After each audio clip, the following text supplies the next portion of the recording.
Welcome to NG Stories. Please like, share and subscribe for more amazing videos. Part 1 में हम आपको बताएंगे तैमूर का अत्याचार, भूमि रक्तरंजित हो गई, तैमूर का लोगों पर कत्लेआम, लूट खसोट। समाज की सबसे बड़ी समस्या यह है कि वे जातिवाद से ऊपर उठकर सोच ही नहीं सकते। यही उनकी हार का मुख्य कारण है। इतिहास में कुछ प्रेरणादायक घटनाएं मिलती है जब जातिवाद से ऊपर उठकर समाज ने एकजुट होकर आक्रांताओं का न केवल सामना किया अपितु अपने प्राणों की बाजी लगाकर उन्हें यमलोक भेज दिया। तैमूर लंग के नाम से सभी भारतीय परिचित है। तैमूर के अत्याचारों से देश की भूमि रक्तरंजित हो गई। उसके अत्याचारों की कोई सीमा नहीं थी। तैमूर लंग ने मार्च सन 1398 ईस्वी में भारत पर 92,000 घुड़सवारों की सेना से तूफानी आक्रमण कर दिया।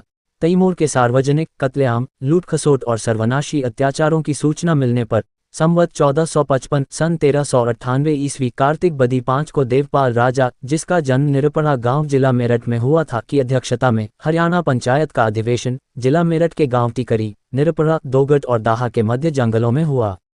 सर्वसम्मति से निम्नलिखित प्रस्ताव पारित किए गए। 1. सब गांवों को खाली कर दो। 2. बूढ़े पुरुष, स्त्रियों तथा बालकों को सुरक्षित स्थान पर रखो। 3. प्रत्येक स्वस्थ व्यक्ति सर्वखा पंचायत की सेना में भर्ती हो जाए। 4. युवतियां भी पुरुषों की भांति शस्त्र उठाएं। 5. दिल्ली से हरिद्वार की ओर बढ़ती हुई तैमूर की सेना का छापामार युद्ध शैली से मुकाबला किया जाए तथा उनके पानी में विष मिला दो। 6. 500 घुड़सवार युवक तैमूर की सेना की गतिविधियों को देखें और पता लगाकर पंचायती सेना को सूचना देते रहें। पंचायती झंडे के नीचे 80,000 मल्लयोद्धा सैनिक और 40,000 युवा महिलाएं शस्त्र लेकर एकत्र हो गए। इन वीरांगनाओं ने युद्ध के अतिरिक्त खाद्य सामग्री का प्रबंध भी संभाला। दिल्ली के 100 कोस चारों ओर के क्षेत्र के वीर योद्धा देश रक्षा के लिए अपने प्राणों की आहुति देने रणभूमि में आ गए। सारे क्षेत्र में युवा तथा युवतियां सशस्त्र हो गए। इस सेना को एकत्र करने में धर्मपाल देव योद्धा, जिसकी आयु 95 वर्ष की थी, ने बड़ा सहयोग दिया था। उसने घोड़े पर चढ़कर दिन रात दूर दूर तक जाकर नर नारियों को उत्साहित करके इस सेना को एकत्र किया। उसने तथा उसके भाई करणपाल ने इस सेना के लिए अन्न, धन तथा वस्त्र आदि का प्रबंध किया। सर्वखा पंचायत के इस अधिवेशन में सर्वसम्मति से वीर योद्धा जोगराज सिंह को प्रधान सेनापति बनाया गया। यह खूबर परमार वंश का योद्धा था जो हरिद्वार के पास एक गांव कुंजा सुनहटी का निवासी था। बाद में यह गांव मुगलों ने उजाड़ दिया था। वीर जोगराज सिंह के वंशज उस गांव से भागकर लंढोरा, जिला सहारनपुर में आकर आबाद हो गए, जिन्होंने लंढोरा गुर्जर राज्य की स्थापना की। जोगराज सिंह बाल ब्रह्मचारी एवं विख्यात पहलवान था।